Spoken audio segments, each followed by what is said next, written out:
Hey, hey, hey. Welcome to Apeshit, the podcast paying tribute to the comedy grind. We are here for that exact reason because we are out there doing the open mics, we are doing the show, and this is where we're going to talk about it with everybody here. That means the mic is officially open. Today I have some very special guests. I actually have a very special co-host here today. My mommy does say that I'm special. Miss Jessica Pigeau. I did it right, yeah? Yeah, I did it right. You got that soft G first try. Ooh, I like it. And Jessica, thank you so much for coming on today. This is a very, very, very special episode. We have a lot of things to cover, but the biggest thing is women. We are all here. There's a group of women. Obviously, this is a little different than what we're used to, but we're here to celebrate women. This month is Women's History Month. When this comes out, October 1st, you will be able to celebrate with us Women's History Month, and that's why I brought on some pretty iconic women in history. We have, wow, yeah, we have shaved my maybe stubble to my before I got here. we have Miss Janice Bannister. Oh my God, I fricked that up. Janice Bannister. You got the hard name. I got the easy. Bannister. Oh, you got Pigeau the first time. I know. You know, I dreamt about this moment, and it wasn't her name I was going to mess up because that one was easy off the tongue. It was yours I was going to mess up. It's exactly how it's spelled. People have a real hard time with it, but Here we go. Let's introduce you then. We have Rosie Grypma. yeah. Grip your mother is the way that she explained it to me. I want to give you guys a little bit of back history here. I have Janice. She's a legendary in British Columbia female comedian. I'm not going to boost you, but I'm going to boost you because I honestly think you're amazing. Kootenai girl originally. Yep. Yep. Trail BC. No, you are not. I am. Yes. Nelson. Oh, yay. That's why you guys are so alike. we got a lot of tough rural gals. Yeah. Janice is a two-time winner of the BC's Funniest Female with multiple other comedy awards. Janice has performed at the Vancouver International Comedy Festival just for laughs and has been featured on CBC, Women's Network, Vancouver Sun Business Section, and CTV. Her comedy reflects the world around us, and she gets you laughing with her quirky insights. This is what I love about you. I watched you on stage last week. So personable, relatable, and the stuff that I'm going through as a mom now, hearing you talk about your own raising of children and your grandchildren. Number one, I'm looking forward to being grandma. Thank you very much. I'm excited about that. But just your overall appearance on stage and presence is electric and it's exciting and it's relatable and you're amazing. So thank you so much for coming on today. Thank you very much. I did start out as a cougar on stage, so I've had to evolve. Well, you've definitely turned yourself into a puma or something else. Keep going. I like it. And if that's what I get to look forward to, I'm excited for that.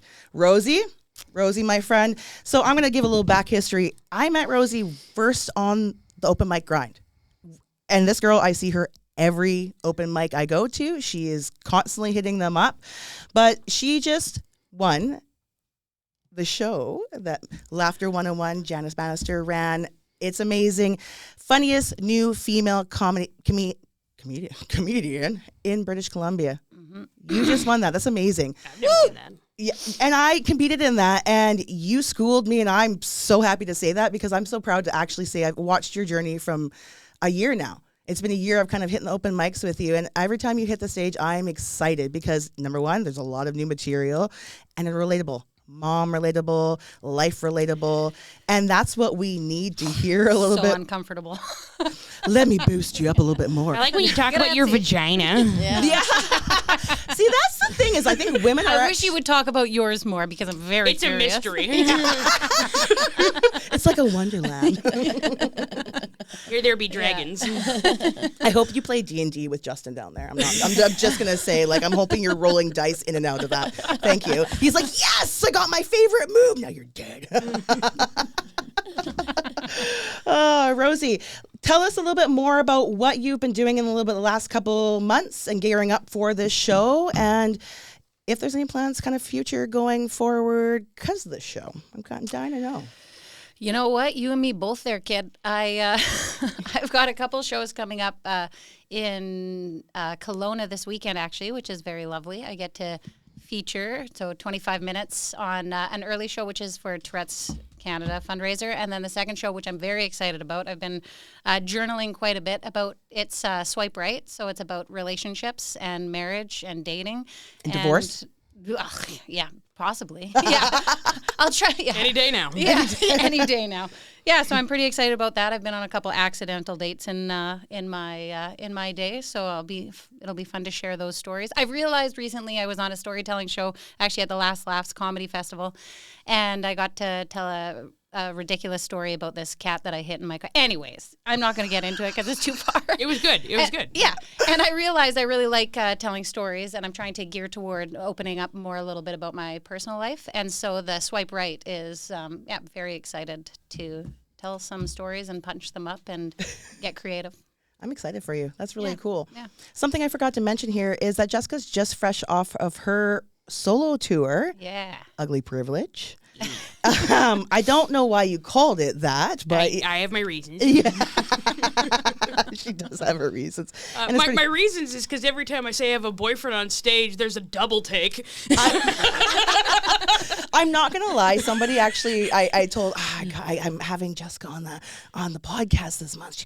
She's gonna host with me, and she goes, "Oh, that's so excited!" And I love her like a dramatist like vibe. I'm like, no, she has a boyfriend, and she's like, oh, I'm like, she talks about him a lot on stage. She's like, I thought that was a character. I was like, oh my God. So whatever you're doing is working because people are doing the double takes. It's weirder when he's in the audience, and then I can point out, I'm like, that guy. That one right there. The one with the Duffy. Woo-hoo. Woo. Daffy Duck laugh. Daffy Duck laugh. My dad was always really good. I was thinking about that the other day. Is my dad growing up was always doing different kind of voices and whatnot. And I mean, just the other day he did Daffy Duck, and it kind of brought me back to my childhood of like, I use a lot of voices with my own kids. I use it in my comedy, and I never really kind of thought like I got my comedy from my parents. But as I age and I see them in a different light, because as we age, I don't know, I see my parents in a way different light. So much more compassion now that I have children. I'm like, I'm so sorry. You realize that your core memories were their core trauma. 100%. And thank God for therapy, because we're all doing it. No, Yeah. but like, do you guys use certain things that you guys learned in your childhood? Say like, I love voices. That's kind of something that's resonated with me. What is there something that you kind of brought from your childhood that you use into your comedy, or you see that reflects it? I grew up with just a happy house. Like my dad was always telling jokes. Like that was his go-to thing. Yeah. And my mom would often try and outdo him, but she was kind of the brunt of the joke. So we were always just cutting up, and that was just the way we did it in our house. And I love it. Yeah, the vibe was so good. It So, obviously transpired because your vibe is that great too. 100%, yeah, and I mean that was my goal in life all through school. I spent more time in the hallways than in the principal's office than I did in the classroom because I was just there to perform. But you too. I got every report card. It was Yeah. like, Jessica is a social butterfly, and if she would just like sit down for 5 minutes, she might actually accomplish some work. Right. And I mean, it was great in high school because I went to a self-paced high school where I was able to like focus for about 8 hours and then maybe not for 16, and and going back in time. But yeah, Rosie, what about you? Anything that you kind of brought forward from your upbringing, you think? Just trauma, you know? Yeah, no, I had also like a lovely family, 2 older brothers, so I got beat up a lot. And, my dad is hilarious, but he's kind of situationally hilarious. Like just to be a fly on the wall watching that guy is just an absolute delight.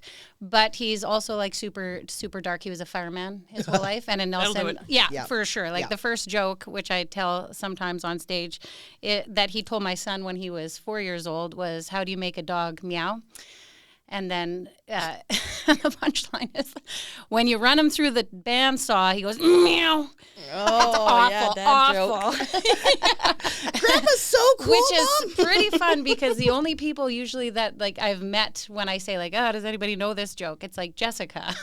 Because I'm like, oh, there's another rural kid. Yeah, That- my mother's equivalent to that was, how do you make a cat bark like a dog? Light on fire. Woof. Oh, that's the one. I was trying Only to think works of, once. Yeah. I know. And it's supposed to be a table saw, but I used to, like, I sent my dad a video recording of me saying the joke, and he's like, oh, yeah, that's really good. But don't forget, it's a table saw, not a bandsaw. I'm like, oh, idiot. Of course, because you need technical. you need whole the joke. right tool for the job. And he's like, second of all, make sure you freeze it first, which is awful because if you didn't freeze it, It'd be messy. anyways, Make it's it horrible. slurpy It's a horrible mess. joke. Oh boy. But my son was 4, and he told this joke, and now every once in a while, like he's 8 now. But remember that joke Paka said? What was? And I'm like, oh, you don't need to tell that. This is why I'll the tell other you when you're grandkids older. are sheltered from Paka. We limit the time with the grandparents Yeah. who are not well. Yeah, no, no, he's the best. He, when I was a kid, like this, he, when I was in grade 4 or something, he cut his fingers off on the table saw when he was Sure, it wasn't the building. bandsaw?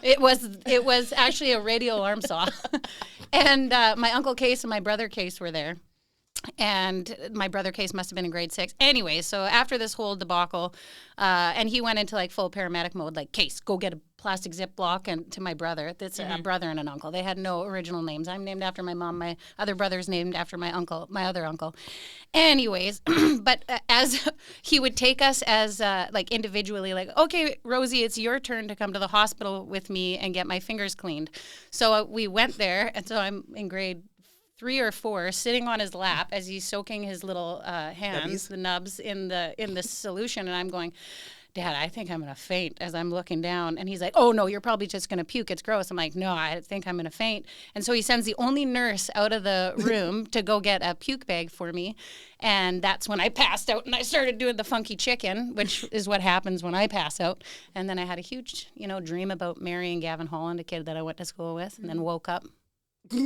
Yeah, but I don't know who does that. Who brings their kid to watch them soak their... Get their fingers sewn back on? Did they get them sewn back on? They didn't. But he's so amazing because now he adapted his keyboard because he ended up becoming the fire chief in Nelson. He adapted a keyboard. He became better without the fingers than he was with them. Yeah, because you got to focus more now. You can tell he's a real I don't pro. know, A that's real pro debatable. remembers to bring his fingers to the hospital. Let's hear a comment from his wife about the...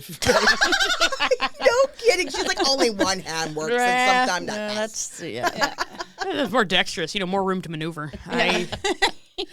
Sorry for making these comments about your father, No, Rosie. thank you. Yeah. How about you, Jess? Anything you bring in from childhood? Oh, You got absolutely. Okay, cool. I grew up as the autistic kid in a family of ADHD. I think it runs in the family that way. Like, everyone in my family is fluent in sarcasm, and I was slow on the uptake. Things were whizzing past. I felt like I was like in a trench in World War I, just... So a lot of the time, my sense of humor was very much a matter of survival. Everyone was making fun of me.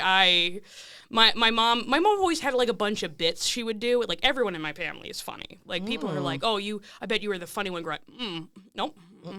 Now I'm better at the discipline of memorizing jokes and performing them on stage. I was not the funny one. Everyone was the funny one. Like, my father is a hilarious storyteller. My mother is just, she has this ability to just meet a new person and become best of friends in like that. I love it. She's just fantastic. And the joke I often do when I go on stage is like, my mom's a ventriloquist. She dressed me today. But like, she was a ventriloquist. She had a puppet named Melvin. She could also do like a dead-on Marvin the Martian. Cool. Dead-on Marvin the Martian. But when people often, they say like, oh, you do that interesting voice when you're on stage. And that's a thing my mother does. And when you're an autistic kid, you kind of latch onto, like, especially because, like, I can be sarcastic, but I'm very bad at indicating when I'm joking. So one of the things about exaggerating the oddities of my voice is it makes it very clear that this is a joke. So, and my mother does that as well.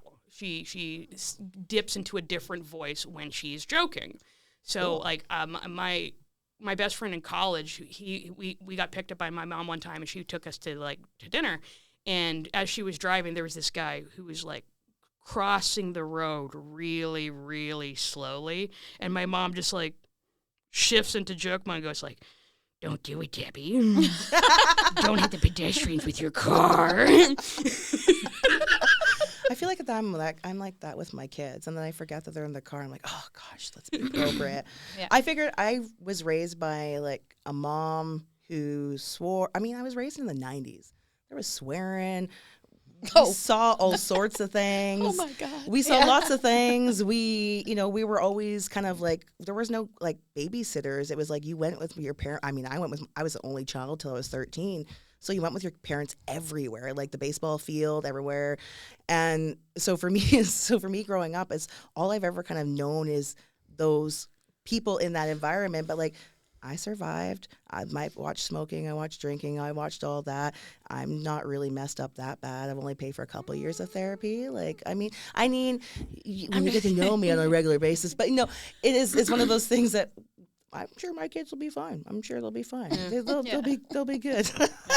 Another one of my mom's favorite bits. I remember her picking me up I worked after school at the public library, and I remember her like pulling up, rolling down the window and going, "How much, sweet cheeks?" And hi, Mom.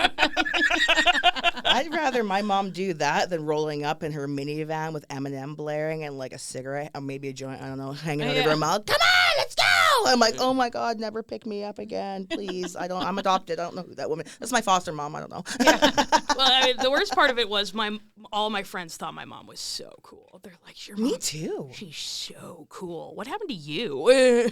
Me too. They're like, let's go hang at your house. Your mom's cool. I'm like, what about me? I'm a cool person. I'm cool too. Well, this is where we get to say that October is Breast Cancer Awareness Month. We have Women's History Month. Also, Child Loss Awareness Month is in October as well. And this month that we're currently... If you're lucky. If you lose them. Yeah.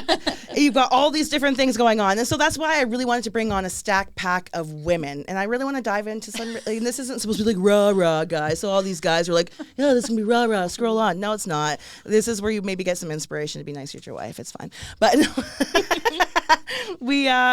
I want to do this punching up. We kind of do it on every episode. And if there's something that you've seen recently that like another comedian that you want to share about, something that's funny, or we skip it, whatever works. Anybody got anything?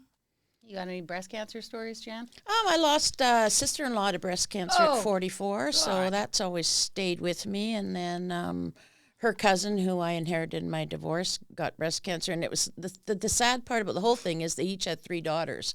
So, it's that ongoing cycle, and it's not but there's some great comedy done around it. I've seen comics on stage dealing with their own breast cancer and talking about it. I just did a big fundraiser for ovarian cancer. Yes. We raised $13,000 there, and that was because of a comic that had come through my classes. She's going through that challenge right now. And, comedy is like you said earlier, about bringing your real self to the stage. And, if you don't talk about these things on stage, people don't know about them. So it's real. It's part of our life. And, it's really neat to hear all these happy family stories, because when I started in comedy, I thought, I'll never be successful at this. I'm too normal. Yeah. I'm too happy, right? And I thought everybody was full of angst and was a lesbian in the comedy. Like, I thought all the women that I first started with were all... There's still probably a 50-50. Oh, yeah, right? Oh, yeah. It's heavily disproportionate. There's a lot of dykes. I'm not afraid to say it. Right. That's when I started. So, I mean, but... Like you say, you bring your stories, you bring your stories.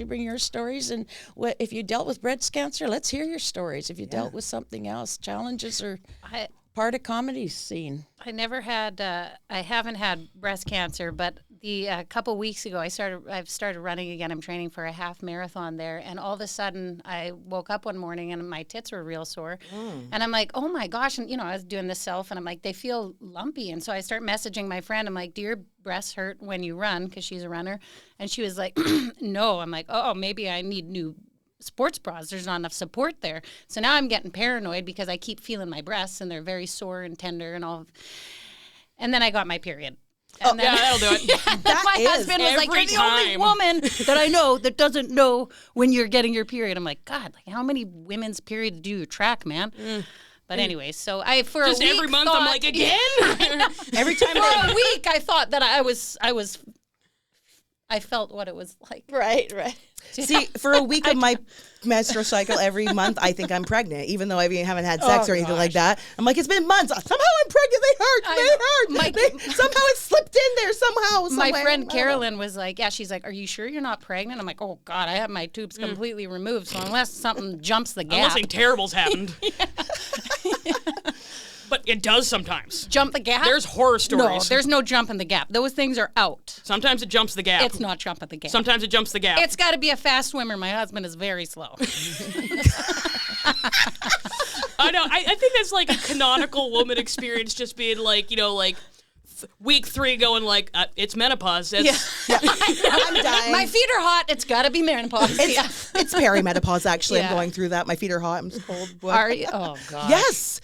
Okay, so I didn't know it was a thing, but I mean, my cycle started way early, and all the guys were like, but way early. But I've been reading, and like my mom was early when she went through it, but perimenopause is a thing, and you start getting super hot and all these things. and it is predominantly genetic. Yeah, I mean, thanks, Mom. But, I'll take it for a lot of You're things. not even, how old are you? I can't say that here, but I haven't quite.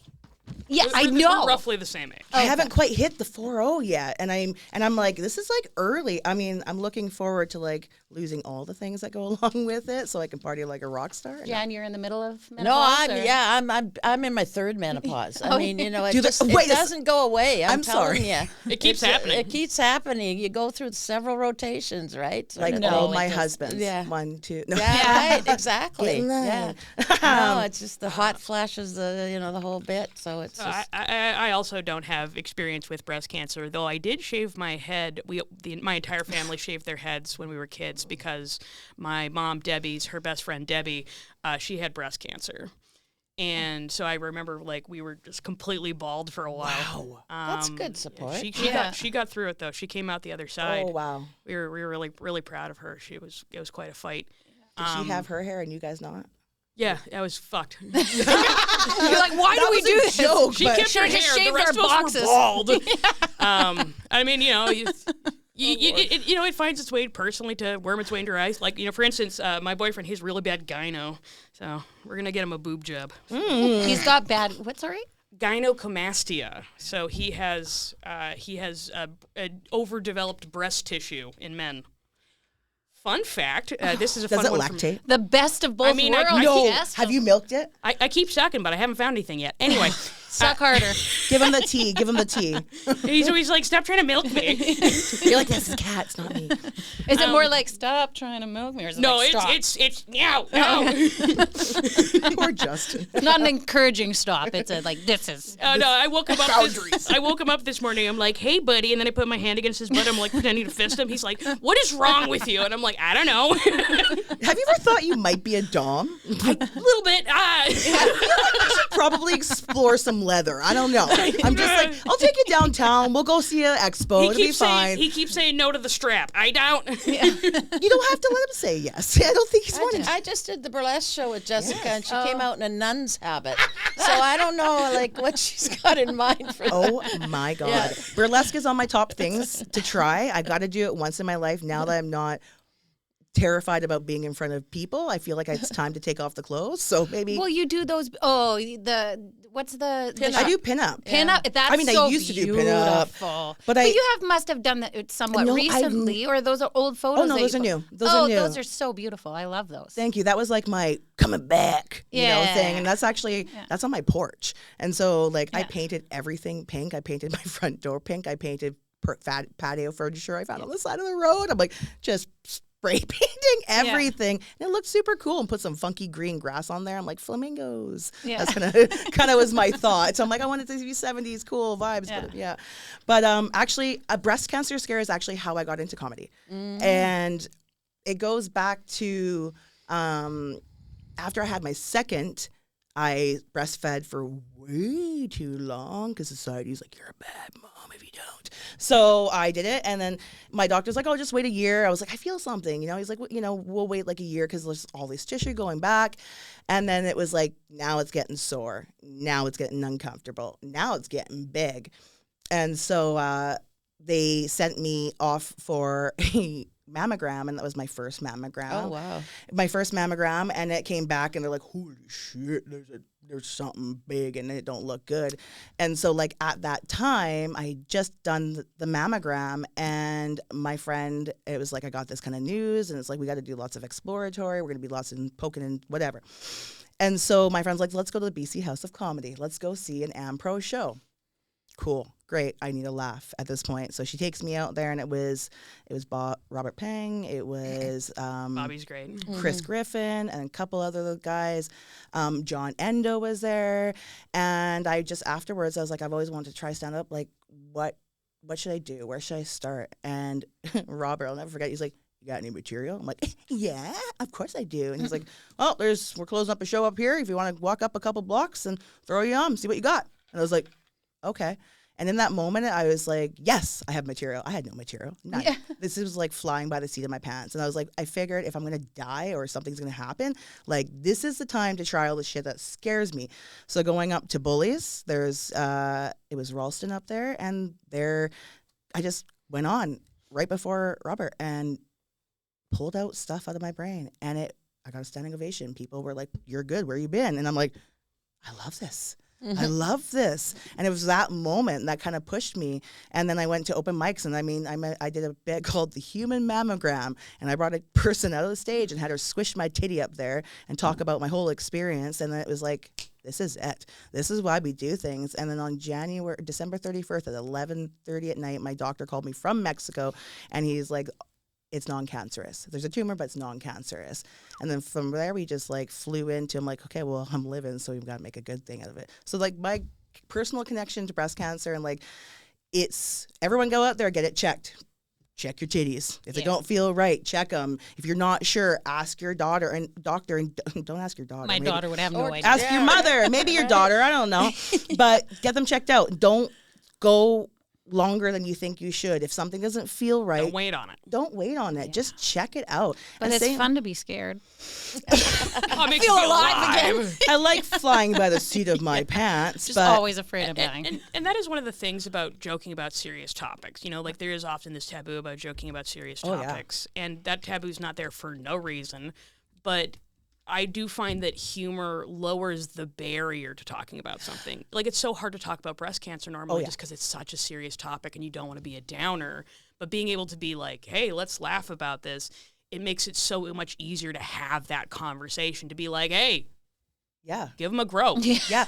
And if there's a lump, find it now. Grope each other's. Yeah, like be sisters and grab each other's boobies. Yeah. You know, is this a booby grabbing circle? No, not today. Yeah. Not today. The champagne's and not next out. on the show. And next on The View, we're going to grab each other's champagne that used to be on these podcasts. Yeah. Get together with the besties. Grab each other's tits. Do it. You know, show each other's vaginas. And conversely, because, you know, eventually we will be getting up to Testicular Cancer Awareness Month. Yes, we got to bring it all on. You got to jiggle the homies. Yeah, you know? Bend over in the locker room. Cough. Yeah. Drop the soap. Oh man, you guys have been do it for the fellas. That's hilarious. Let's talk about some greatest women in history. Let's go into women in history. Carol Burnett. Oh, you stole mine. Oh, right. Hey, Kootenai girl. I know. And this could be any kind of woman. Anybody, doesn't have to be a comedian, but like women in general, because we're just all badass or whatever. But like, talk about tell women me, in comedy. Yeah, like. Well, I got narrow it down. Who gives any shit about history? Well, I mean, we're not going too far back. I'm going to bring up one that I think is just. She's kind of, I mean, she's at her comedy bits or whatnot. She's not a comedian, but she's definitely making a comeback for like being awesome. But I want to hear about Carol Burnett. Why? Why'd you choose her? Oh, well, I mean, just like I grew up watching her. I mean, she's consistently funny. Mm-hmm. She's still performing. She's 92 years old. She's still in that Royal whatever it is TV show that's coming out, or I think coming into second season. She still, you know, does clips. She does whatever. She's just, you know, and you can see her on anything, and she still cracks me up. Yeah, right? Yeah, for sure. You know, I mean, I like Lucille Ball too, but you know, I mean, that was a more sketch and stuff. But Carol kind of did, you know, the initial talking with her audience, and you know, used whatever they came back with to make fun of, you know, her shit, going back and forth. I like that. Yeah. Not just standing there talking to a crowd. She kind of broke that barrier, I'd say, because people were scared to talk to people back in the day. It was very professional. Yeah, I would stand in front of a mic and don't move. And you really weren't allowed to. And it was a woman in an era that wasn't getting stage time again, right? Mm-hmm. She wasn't. You know, everything was Ed Sullivan's and all this. I'm really old, you guys. You're only as old as the man you feel. Right. So that's the kind of thing that, like these were the things that I connected with, right? And I just adore her. Yeah. It's funny, I was watching her the other day. I was visiting my loved one, and same thing. He loves Carol Burnett, and he's going through a really tough time. And I mean, it was on the TV, and we sat there for an hour, and he was just cracking up, and he was telling me all about her scandals and all sorts of things. Yeah. And all these things going back in time, but that's classic. I love that. Way to pick a good one. Now that she stole yours. Yeah. I know. I Who used were to you gonna say? sit at my Oma when she'd babysit us after school. She had like a couple of tapes. Was Red Skeleton and Carol Burnett, the family reunion, and I would just put the Carol Burnett family union on and just die. She's so great, and she's so like inclusive. Like she's the kindest, goofiest, silliest person, and she sings, and she's got to be like she's a 10 out of 10. There's nothing that woman can't do. She is my favorite. I love that. Yeah. I love that. What do you think, Jessica? The person I came up with, the first person who popped into my mind was Dr. Rosie Grypma. Rosie Grypma. I mean, if we're not including my mother, who obviously has been the most influential woman in my history, I would go with Dr. Sarah Josephine Baker, actually. So she was I'm a real dork. She was a physician in the early 20th century who was instrumental in reducing urban New York's infant mortality rate. A big part of that was she ran education campaigns for mothers on like how to take care of their children, how to keep them hygienic.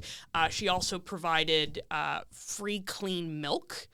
And an early version of infant formula during an era where milk was very often contaminated. It was a huge killer of babies in the era.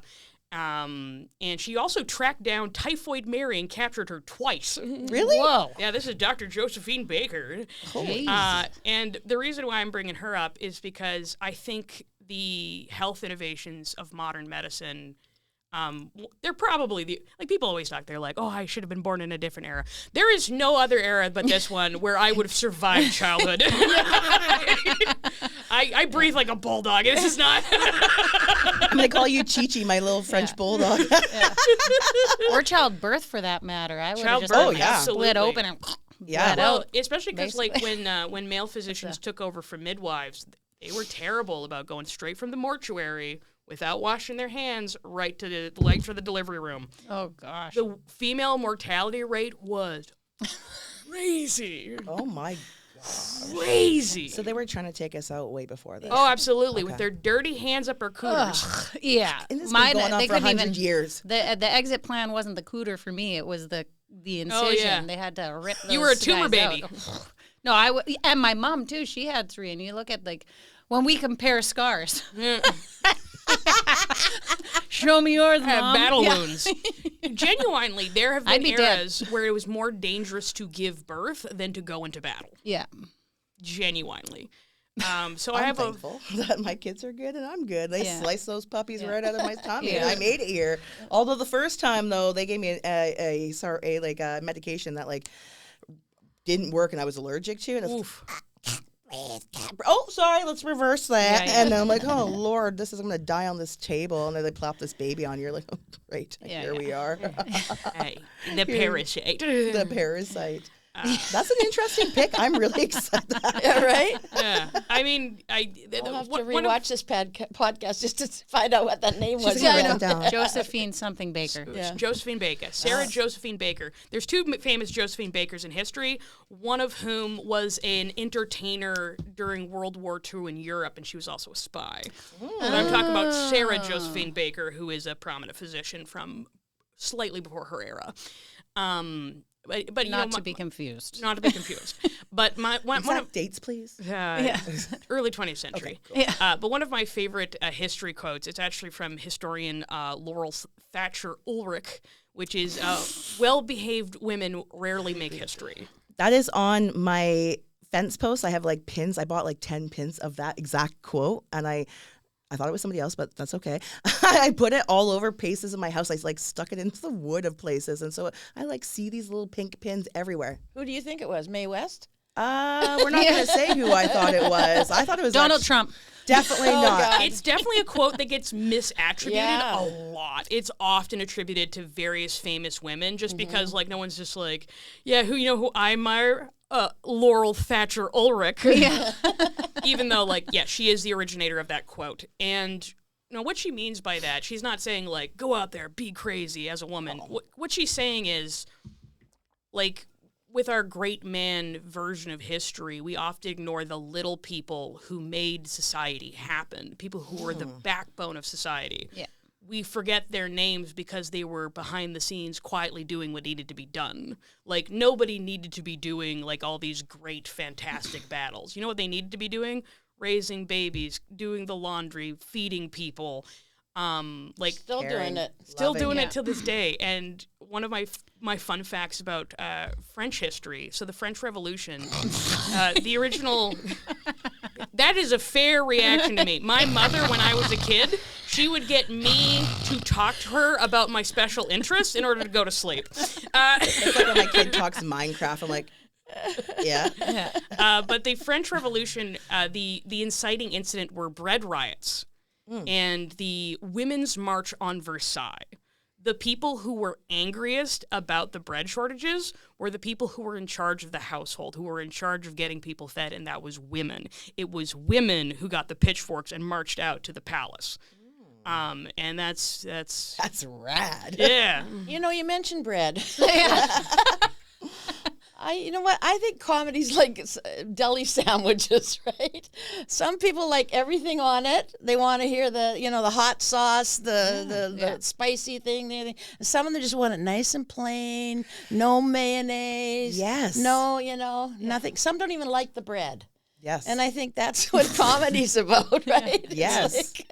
and nobody's writing about this anymore, but they're writing about comedy now, right? Yeah. And I think you were asking who your favorite was. My second is Joan Rivers because if she were alive today, it would be comedy gold, right? She'd be ripping a new asshole for Trump, right? Yeah, It would be. So it's just, I think comedy, you're talking about history and these things are important, but if we're going back to the Apeshit comedy podcast theme and women in comedy, I think we need to recognize these people, but we also have to recognize the different styles of women in comedy, right? Yeah.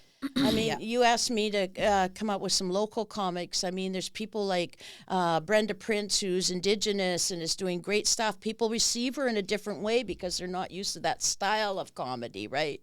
Yeah.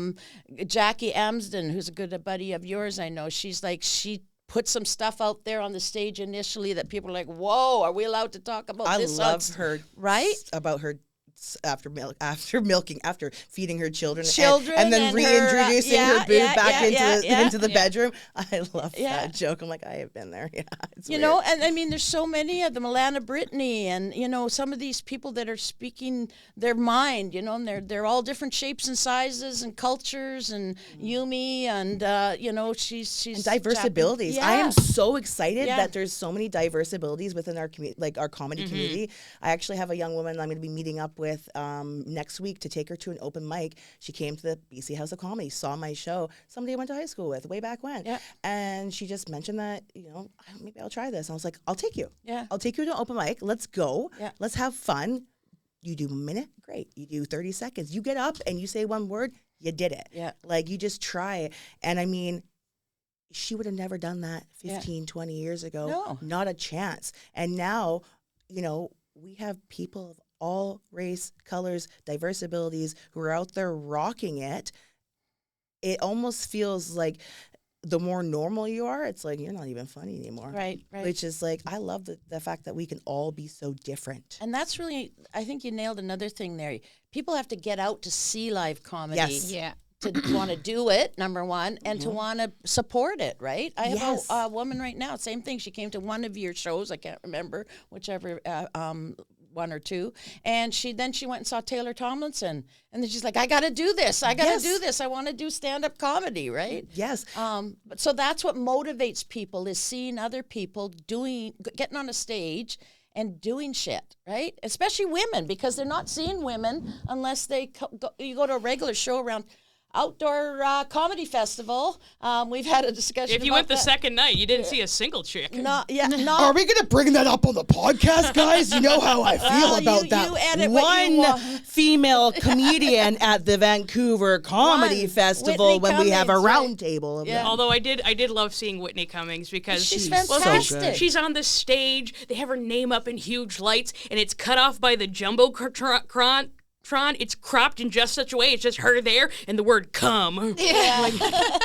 Now she killed it. She really did killed it. But I would have really loved to see more local female comedians Or or headliners. I mean, Just I love some of the headliners. I've seen some of them live, but hell, Jan, you would have mix rocked it that. up. Yeah, You would, and any think how woman many. would. how many- Katie Allen Humphrey.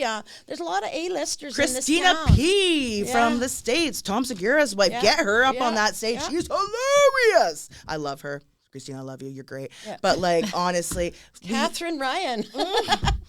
oh, there's so many. Yeah. You know, if I was going to go women in history for myself for like comedians, I would definitely say Betty White. Oh, I just loved her overall energy. Right. Didn't matter what she did. I mean, it didn't matter if she was in character of a TV show or wherever she was out. When she was out and about, she was fabulous. And I'm telling you, when I want to go out just like her, I want like 15 men fanning me with like grapes, you know, all that things. She was just iconic, and she just never settled for anything less. She stayed by her morals. She didn't do shit she didn't want to do, and she would turn down so much stuff because it didn't align with her.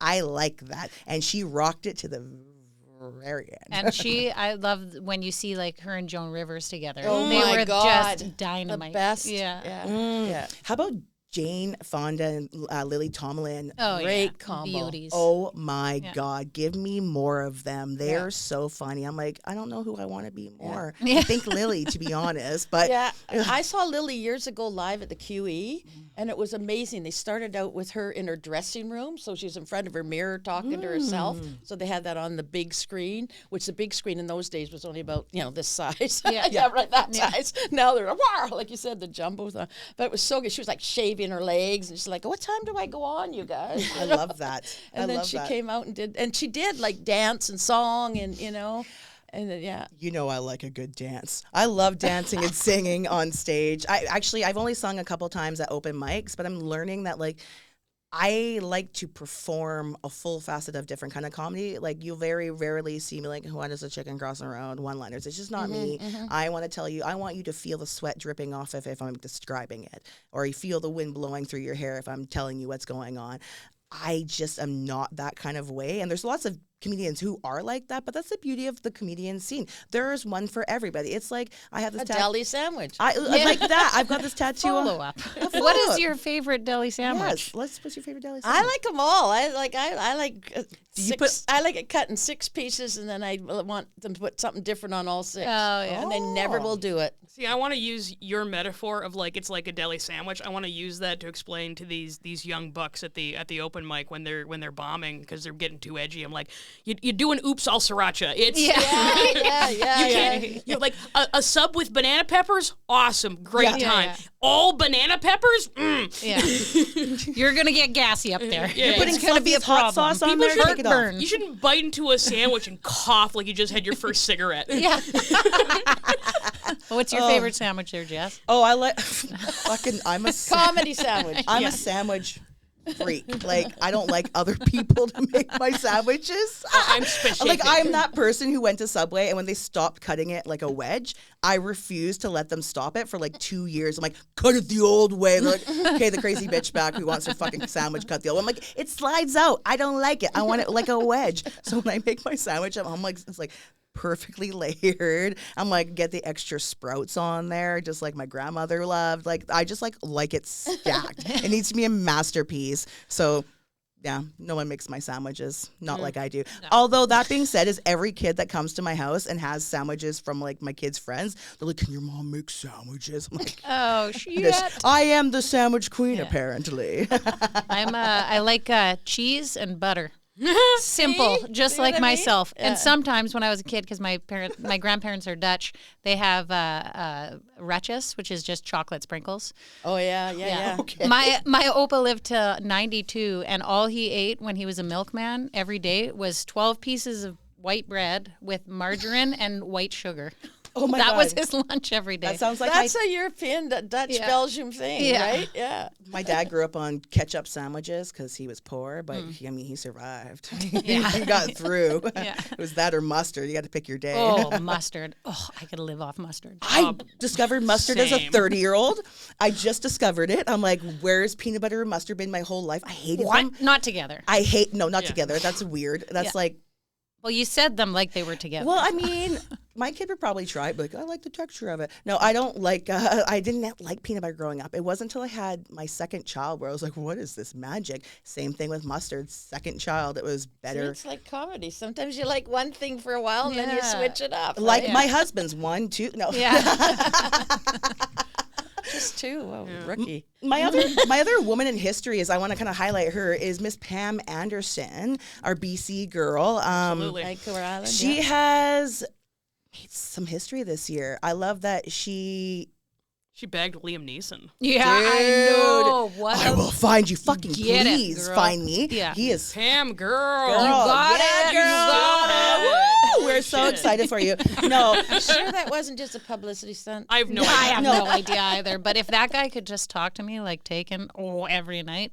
no, but you know what? Here's the thing: is I love that she went the makeup free, and so like today I am makeup free completely. I thought that it would be good for my self-esteem to work on these things, and I'm like, this is good. But she's rocking it. She looks freaking phenomenal. I read her book this couple months ago, and I mean, I kind of resonate with her. I'm naturally a blonde, and I changed my hair to red in my later 30s because I was really tired of getting known as like a dumb blonde or not getting enough credit or just like side kind of pushed because of my hair, and people were like, that's not true. Yes, it is. It is definitely Yep. true. I'm sorry what anybody says.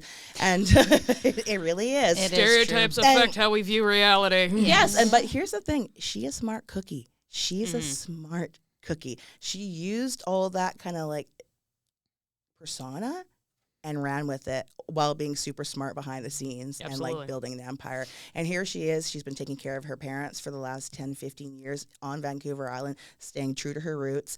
And then now has made that awesome comeback, bagged an amazing hot guy, and is doing it She was all natural. A And highlight in Police Squad. Yeah. she Yeah, right. like she was just like I don't know, I loved her in a lot of different things. Like I loved Baywatch when I was growing up. I was a young little girl like just watching Baywatch. I'm like, I want to run like that. I want tits like that. Why did I look like that? Because you're 9. You're not supposed to yet.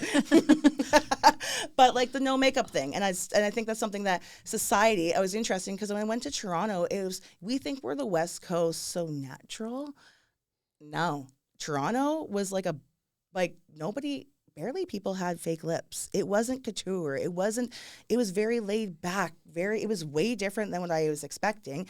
And then we come here and it's like fake tits, lots of lips, asses, things like that, where she's had the tits and the ass or whatever, but she's gone to the natural route now. And it's inspiring. Like I want to see more women just rocking their, like you guys have literally not packed in makeup. You're not done to the night. Lipstick. Yeah, well, yeah. Well, I mean, my grandmother said you never Jan's leave out the house. here Yeah. being a floozy. Yeah. I like What the a flea- fake. My grandmother never left the house That's because without I have lipstick. no lips anymore. So You got to draw them on. Paint 'em on. They atrophy as you get older. Yeah. I figure I'm gonna start. What's that guy that freaky guy putting the lips? You know, the lips all over the place when you. Oh, the Like a Joker. clown? Joker, Oh, yeah. the Joker. I Yeah, think yeah. that's the only way to get a seat on the SkyTrain. Is Yeah. like I'm at that age now, right, where I can pull that off. I think. Should Yeah. do it. Please do it. That would be so funny. You've got the Also. smile for it. That's one of the things. Like, I don't think there's any problem with a person going the plastic surgery route. I don't think there's any No. Yeah, yeah, problem do with what you gotta people do. like wearing makeup. But it's become such a standard of beauty. Yes. It's like the same problem with, when people use steroids in sports, it creates a culture where everyone has to use steroids, even when they would prefer not to, even when it's not good for their body. Same thing with a lot of this extensive body modification. You kind of have to hold the line and say, like, no, it is okay to just want to age naturally. It's okay to be happy with your face. It's okay to be happy with your teeth. And like, especially when it's talking about actors, it's like, everyone over 30 has the same face now. Yes.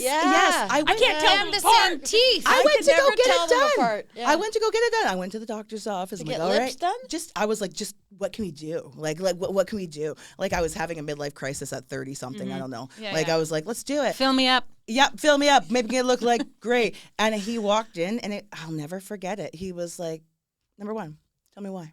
I was like, because I'm starting to look old. And he's like, okay. Number two, tell me why. I'm like, I think I just did. He's like, let me tell you, those lines, they tell a story. And those are your laugh lines. So every line that you see come on your face, he's like, I could pump you up and send you out of here with $1,000 worth of stuff. He's like, but you're beautiful. You don't need lip filler. You don't need any of this. And I want you to remind yourself that your lines are your storytellers. And I was like, holy shit. How do you make money? Number one. I was just gonna say, How do you make money? Although he was like, but however, that ass of yours, we need to do some work on. no, he's like, however, I mean, if you want to do this, I mean, that might be okay. And I was like, Yeah. Okay, fill me out. Yeah. But it is, and the double standard, it's like, I'm not getting Botox until my husband can at least figure out how to trim his, taper it off a little bit. Just kidding. He does a fine job, but the standards of grooming for women get crazy. And it's like, how much money are we supposed to spend looking good, man? Just for this asshole that's gonna.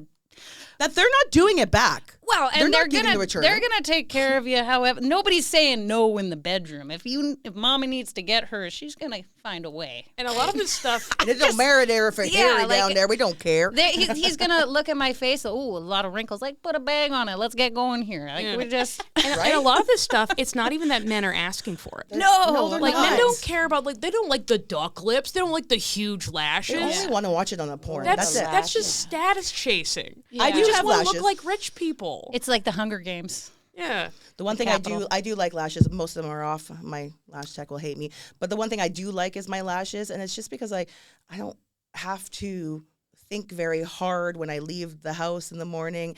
At the same time, too, it's like one of those last pieces I seem to be holding on to the longest, the hardest. I don't know. There's something about them. I just love good lashes. Yeah. And I can't put them on myself. I just can't. I can't. I also just like, what's the actual improvement ratio? Like, what? Am I going to get 5% better looking? Is it going to improve my personality? And then, I don't know. It's such a confusing, because people look so beautiful when they do their face up, but it's like, God. Oh, it's slap really some impressive. It takes lipstick so on much this effort. bitch. Yeah, it's like Jessica said, you do you, right? Yeah, you yeah, know, if for you wanna sure. I got obsessed with eyebrows for a while. I couldn't believe women had.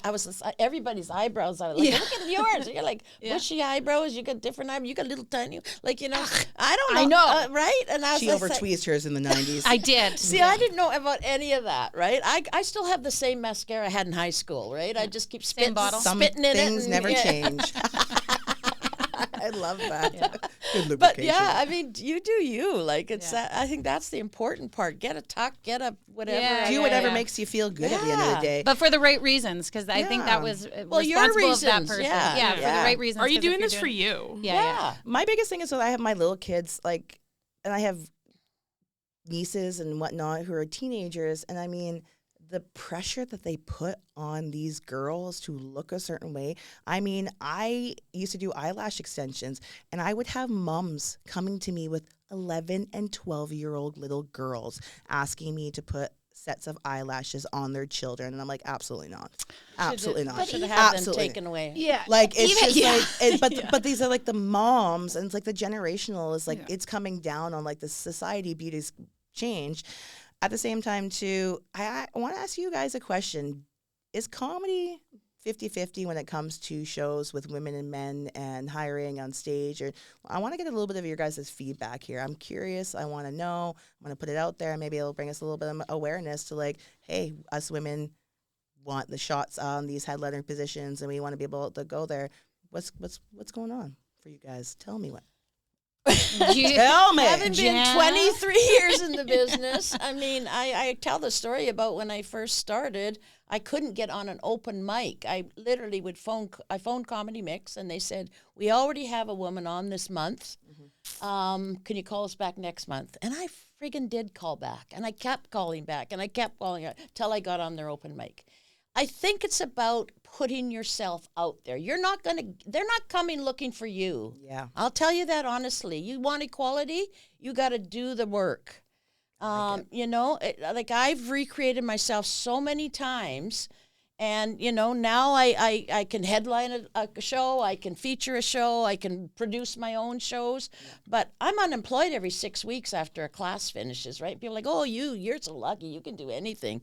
No, I fucking hustle. Yeah. Like I am, I do 3 things a day that will build my business. I know that sounds, who gives a shit? That's exactly but what I keeps do. the I drive make going. a phone call. I answer an email. It may be as simple as that. I post on all those friggin' social media BS that I have to do. That's hard work. It is hard. I don't know how you guys, I think you guys look like you know what you're doing there. I'm like, and you That's the illusion. That's Yeah, the right? illusion. I for have sure. no idea. When you watch my reels, no idea. I don't I'm even know- literally yeah. like, CapCut, help me. Yeah, CapCut. I know. Right? And it's always so embarrassing. You're like, oh, I got to put something out there to But you- promote myself. I guess. know, Exactly, it but you feels put vague. it out.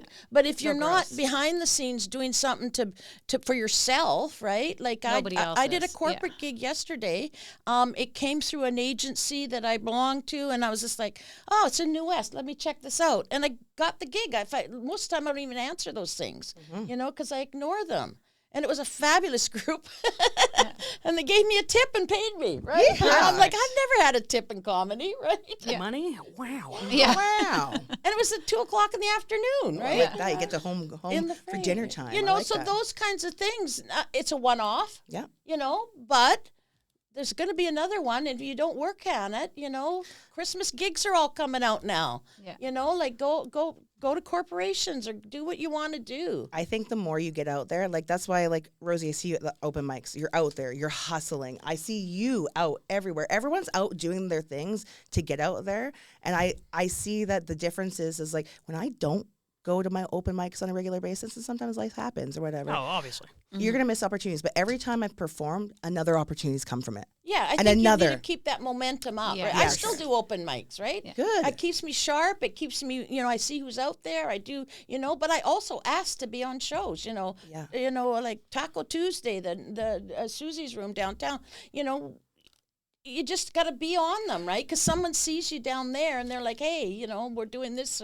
Are you interested in that? It's, And it's just reps. It's like Yeah. it's like being an athlete. You have Yeah. to practice. Yeah. You have to go to the uncomfortable rooms. You have to do the stuff Yeah. that you gotta. Yeah. You just gotta put in the time. and the you reps. got to network. I was gonna say you gotta- gotta ask because yeah. that's something like I'm I a hate baby. that word, but Yeah, you gotta ask. You gotta Yeah. network. But I'm a baby comedian, right? So like, I'm like, hi, could I have a shot? I feel like a dork, but at the same time too, every time I've asked, Yeah. I got the show. Exactly. So like, you don't ask, you don't get. You don't put yourself out there, you won't get those opportunities. And I mean, there's opportunities that maybe I've missed by not going to XYZ. I know I've missed opportunities because I couldn't Inevitably. go that one place. That means it wasn't for me and that wasn't the right time.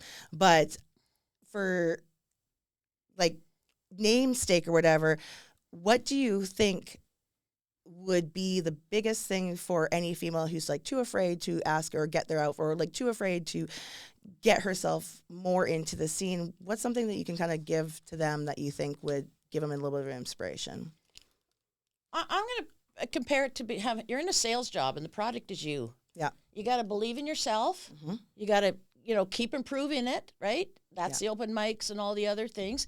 And you got to just put, like you said, I asked and I got on the show, Yeah. right? Had you not asked, no show. No show. Right? If she'd asked, would have got on the show. If she'd asked, would have got on the show. You're all talented people, but if you're not asking to be on shows, Yeah. you're never going to get there. You're never going to get there. Hell yeah, girl. And Thank you. it's a me business. You're in the me. Look at me. Yeah. Yeah. We've all been on the stage and we're like, we know that high. Yeah. We know how wonderful it is. We know Yeah. audiences react to us. Yeah. Just ask. I love it. Thank you. That's awesome. Jess, you got to say something here.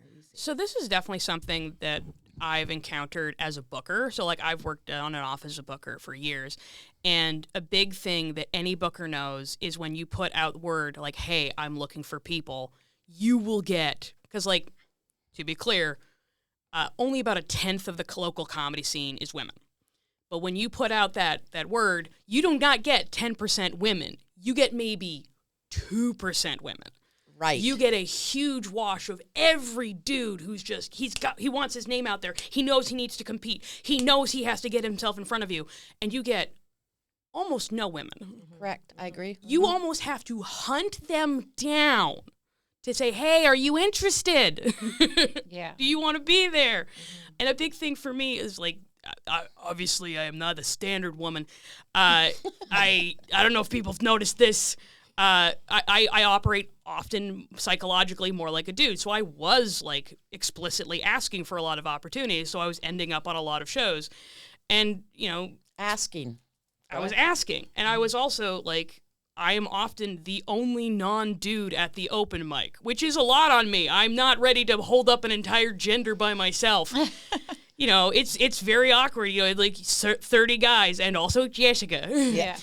And that's one of the things is it's not like it was when Jan first started. Yeah. Like if I called up an open mic and then they said we already have one woman, that would be a wild thing to Right? say Yeah. nowadays. Right? And Yeah. like even like there are male producers like they don't like openly identify as feminists. They're not doing the signaling stuff. They're very aware that their audience wants women on stage. Correct. They know that, especially Good because for business. I think it's good women for want business. women on stage. Women want women on The stage. audiences are half and half. Yeah, and The we're like- audiences are half and half. And, you know, I've told the guys this a bunch of times. I'm like, you got to bring more chicks. You know, you get too many young men in a room, it starts to look a bit like a gang. Oh, yeah. You know, and people... When they see a woman in the group, they're just more likely to trust you because that's kind of a cosign on your behavior. Like a group of young men, they can talk each other into anything. You see a couple women there, you're like, okay, so like this is legitimate. This is happening. You know, and you know those audiences, they are 50-50. And you know, so many young comedians, they said like, I didn't realize you could do this. And the guys say that. They're like, my brother told me the other day, he's like, I didn't realize you could just go be a comedian. I want to be a comedian now. And particularly for women, you know, women are more risk averse. Women are more aware of the potential of social humiliation. They are more scared of that. What? So it's more important for them to see not just somebody doing it, but a woman doing it. That is, I think, very psychologically important, and seeing women be successful at it. Well, at that note, I've got to ask you something because we got to end up here. And I'm looking at the clock going, but I want you, because of what you just said there, you've been in the game for 30 years? 23. 23, sorry. 24, I guess now, yeah. We'll pretend. 24. So I messed that up.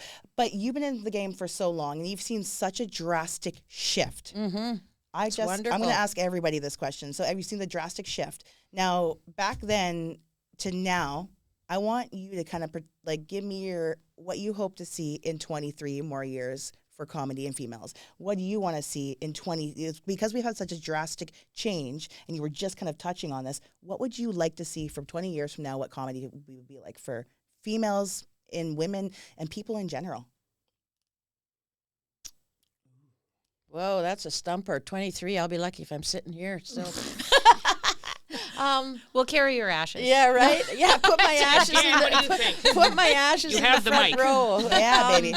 Yeah, I mean, I think we're well on our way. I really do. Awesome. I think, like Jessica said, who would ever say that to anybody now that we already have a woman on, you know, like, and yeah, there's rooms that are, you know, non-gender, you know, Yes. they're gay shows. There's so much diversity in the comedy now. It's Yes. not just And the dudes are stoked to see you when you're there. I was Yes. They're just going to say, stoked. but it's not just the dudes doing their shows, and they're still doing them. And there's a few bookers in town that, you know, like, not putting any women on this show. Yeah. But they're paying for it, too, because they're Cool. not putting women in the seats then. So keep it going the way that it is. A big thing that I want, like, this is less so about the future, but I think it's important to the future of women in comedy. Like, there's a lot of attention on, like, oh, there's these guys, you know, they think women aren't funny, that women comedians aren't good. That is largely a phenomenon of online teenage edgelords. Yeah. That is not the default attitude of men in comedy anymore. No. Like, they've seen us perform. Correct. They know what's up. Yeah. Like, they're glad that we're here. Yeah, I honestly, every time, like, going out to Laughs out in Abbotsford, very welcome received. He's Every time very you go, yeah. Yeah. Alex is great. I Yeah. mean, that's where I see you all the time. I'm like, yeah, another female. There's Yeah. Jackie's out there, too. And, I mean, well received. And if it wasn't for the whole room of the men, because like I don't want this episode to come across as rah rah burn our fucking panties, because that's not the case. At the same time too is like the men are letting us into and they're glad that we're here and that everybody's sharing the pot and everybody's like, I've had lots of really cool opportunities just from the men in these scenes and, you know, Alex and whatnot. And so like, thank you for bringing that up, because that actually really ties in really, really nicely. Alex is a absolute beauty, and it's Absolutely. what he Yes. does Suarez, for yes. comedians Alex Suarez, in general. yes. Alex Suarez, yeah, with Last Laughs, like what they're doing out there to make such an inclusive environment for everyone.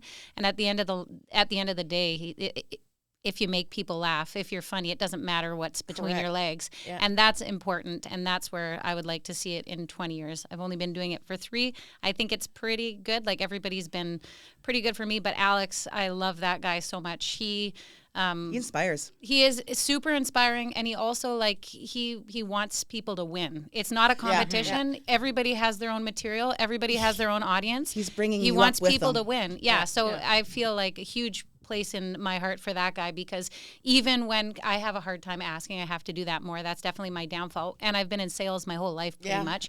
But so treating it like that and finding like self-worth to actually be able to sell yourself, that's probably where I'm a little short at. But he's constantly promoting me and trying to get me on shows and taking me He's beautiful for that. He's so beautiful. So he good. elevates people. If there's any world where I become successful and I can do this for the rest of my life, it's going to be because of people like that, just human beings like that lift you up. And like Jan, creating and that's what I was opportunities going to with say. women. Is you got to be nice to people too.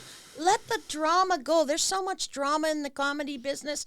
Just let it go. Just be nice to people. Keep your nose down. Do Keep your your jokes. nose Let down. go of the Enjoy- histrionics. And bring everybody together and bring them up Yeah. too with you. If something is Yeah. good for you and you can bring another There's person shows along the that way, I've bring them lost up. that I Bring 'em up. couldn't do because of a double booking, and I've given to other people, and then I Exactly. find out how great the show was. I was like, Yes. But you know what? They're still thanking me for that. You Yes. know, so Oh, there's been a few times when Alex specifically, he's just like, I have to drop out, but I got something for you. Here, her name's Jessica. exactly. I feel like the more you Share. give in this and more you share within this community, the more opportunities come to you. So let that be a Karma, baby. Karma, baby. Yeah. So we got to end off here. We've had an amazing talk. Rosie, give us your IG handles, anything you want to get out there so we can get this out here for you. I think it's just at Rosie Grypma, ROSIEGRYPMA. Perfect. Awesome. Laughter Zone 101 and Janice Bannister Comic on Instagram. We have a YouTube channel as well. Fantastic. So, yeah. Awesome.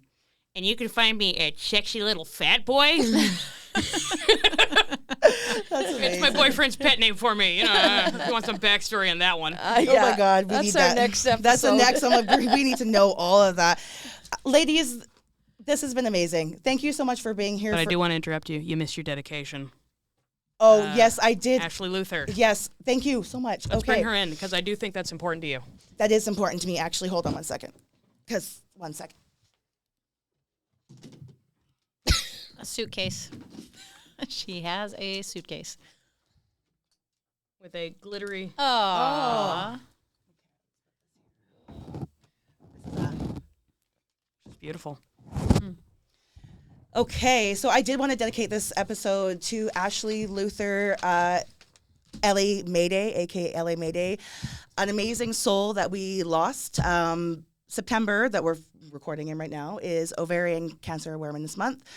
This young lady broke into the self-love awareness kind of scene. She broke in as like one of the first plus size models to kind of do lingerie for Forever Yours Lingerie here in British Columbia. She blew up, and right in the middle of all of her crazy success, she was diagnosed after trying to advocate for women's health, and ignored, and eventually she was able to advocate enough to get help, and she fought really, really hard while modeling in New York, going across the world, spreading awareness, just being a shining light. I had the chance to kind of get to know her a little bit throughout the pinup scene, and I just really wanted to kind of honor her and women in general and just say how amazing she was. Ashley Luther, amazing. And yes, thank you so much. Thanks for bringing that up. To Ashley. To Ashley. To Ashley. To Ashley. To Ashley. It just goes to show, ladies, women, you don't question your bodies. Check it out. And if that doctor doesn't listen to you, go to another one. And if that one doesn't Give to them one, hell. go to another one. If your body's telling you something, you listen to yourself. Be persistent. And that is episode 8. Thank you so much this is my first time ever Peace out. hosting a Great job. podcast. I'm Great so excited job. to have you. You guys made me feel so good. Thank you so much. This has been an episode of Apeshit, and so that's my cue to say it's time to go apeshit, y'all. Woo! All right. Woo! Signing off. Thanks, Dan. Thank you, Dan. Oh my God.